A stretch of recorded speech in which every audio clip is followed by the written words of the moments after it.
Hey, what's up? My name is Daniela and I traveled from Prague, Czech Republic to the BST Hyde Park Festival in London on my own, and in this video I want to share my experience with you. So first I will take you along and I will show you how I spent that first day in London, and then I'll come back here and I will talk about my experience.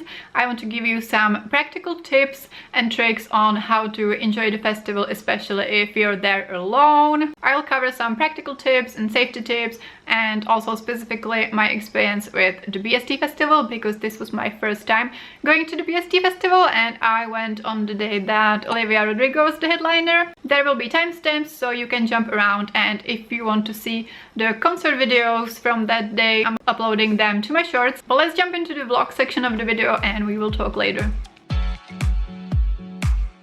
So the plan before the festival is to just eat, hang out in parks or bookstores, and try not to tire myself out a lot, which will be difficult, but I'm going to try. Currently walking to a gluten-free cafe named Libby's, which I really loved last time, so revisiting my faves.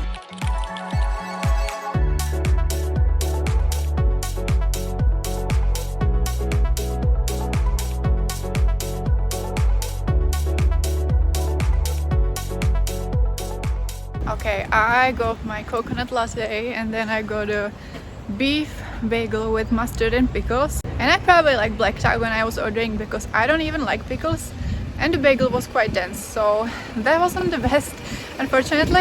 But otherwise I really love the cafe, and the cinnamon bun was bomb.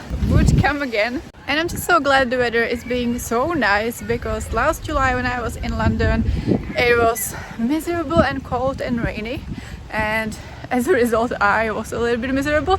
So yeah, what a difference a year can make, right? This neighborhood is called BST Park and it's super pretty. I bet the flats here are quite expensive, I would guess, but that's probably everywhere in London. But anyway, the two main challenges in London are not to get run over, because I just don't expect cars coming at me from the left, you know, and also don't get my phone stolen, so wish me luck with those.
So let's talk about my BST festival experience and the tips that I have for you. So if you're not familiar with the BST Hyde Park Festival, it is an event that is taking place at Hyde Park in London, and it takes place over, I think, 2 weeks. Basically it's a bit of a hybrid between a concert and a festival, because each day you have multiple acts, usually one main headliner, and you just basically buy tickets for that day, so I only bought tickets for the day that Olivia Rodrigo was there. But a week later there was also a day where Sabrina Carpenter was there, which I'm sorry I missed, but I saw Sabrina Carpenter in March in Zurich, so you know, it is fine. I arrived around the time that the first openers were starting, and I was able to get inside super quickly, and they didn't search us super well, which is like maybe not ideal, but also I was able to bring inside like a protein bar,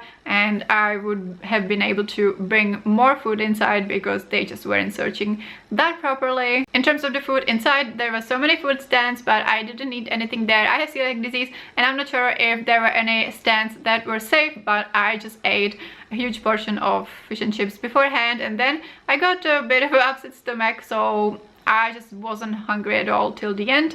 So I'm not sure about that, but I also think that if you have a disability like that, you can email them beforehand and get a note or something, so you would be able to bring food there. We were able to bring an empty bottle inside, or a sealed 500 milliliter water, I think, and there were water stations at the venue and you could refill your bottle.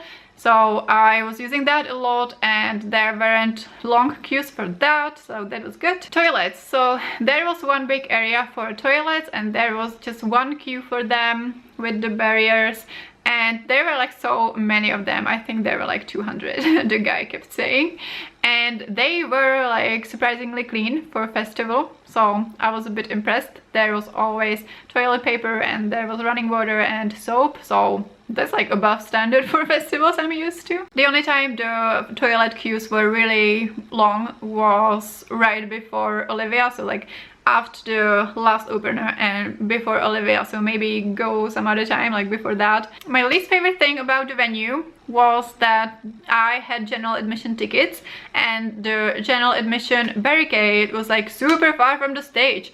It was like, I've never seen that, like it was so far, and also there were like maybe like 10 or 15 rows of people already standing at the barricade, so I wasn't able to get super close, so basically I had to watch everything just from the screens. Obviously I could have gotten there earlier, but I don't think it would be super worth it to even get barricade at the GA section because it was so far.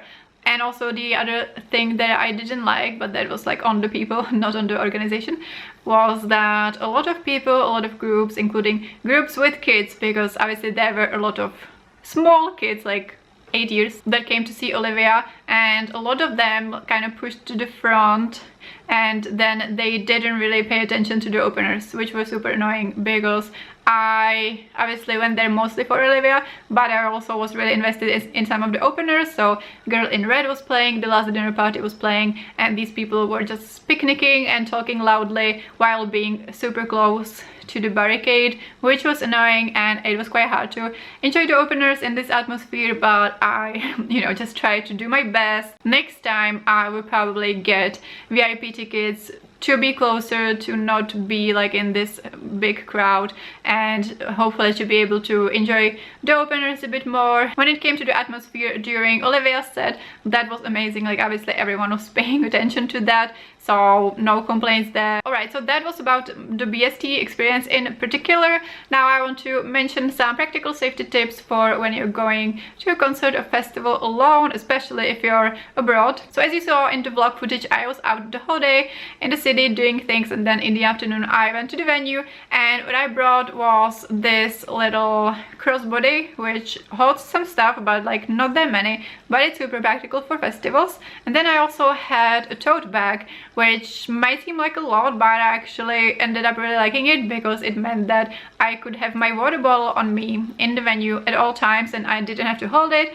So that was the baggage that I brought. You could bring like A4 size backpack or tote, so it was totally fine. Very important thing I brought: my phone strap. This is so important, like especially in London, because it is the phone snatching capital right now, unfortunately. So if you're walking around London or any big city, it is super practical, and it is so good for concerts and festivals as well. If you're at a concert or a festival and you have this around your neck, you don't have to worry about your phone being stolen. You can take clips and then put the phone in your pocket maybe, and you don't have to worry that you will drop your phone, because you really don't want that to happen. Like at a festival, when there's a crowd, there might be mud or something. So it is just my favorite thing to bring while traveling and to concerts. The next thing, especially if you're alone abroad, but I think at all times at festivals or concerts, if you're spending like multiple hours before the concert like somewhere, bring a fully charged power bank and a charging cable with you, because especially if you're queuing or if you're doing something else in the city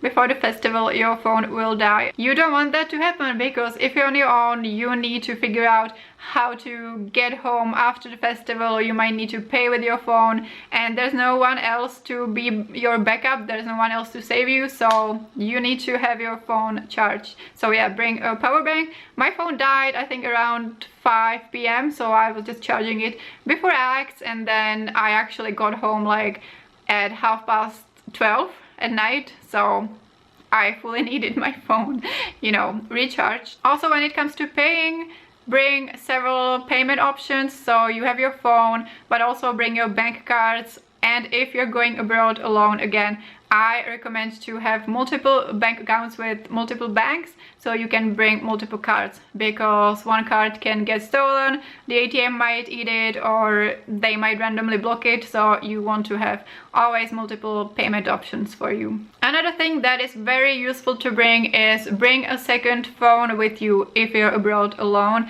because if your phone gets stolen or damaged or whatever, your phone is your lifeline on trips. Everything is in there, and again, there's no one to save you. You have to rely on yourself.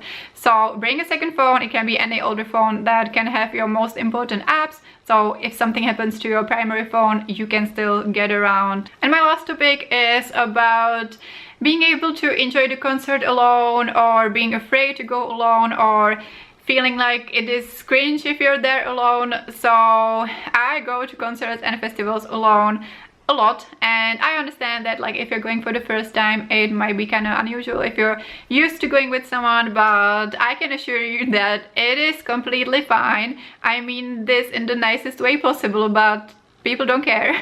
Like, they really don't care about you there being alone. Like, they don't think it's cringe. And if someone does, if someone is mean to you, you can just walk a bit further from them, you know, but it hasn't really happened to me. Everyone is minding their own business, everyone is there to enjoy the concert, so I swear that no one is looking at you. During the concert, you're focusing on the artist, so you shouldn't be having like whole conversations with other people during the act. And between the acts, you can just go get food, go get drinks, go to the toilet, or just be on your phone, and yes, it's completely fine. I swear you will be okay. It's really not worth it to miss the concert or festival that you want to go to just because no one happens to be going with you. So go along, have the best time, and yeah, I swear it's worth it. So that was my spiel. If you have any questions about the BST festival or going to concerts alone, or in general about solo travel, feel free to ask me in the comments. The second part of my London trip will be coming soon, so make sure you're subscribed. Don't forget to give this video a like because it really helps me out. Thank you so much for watching, and I will see you next time. Bye!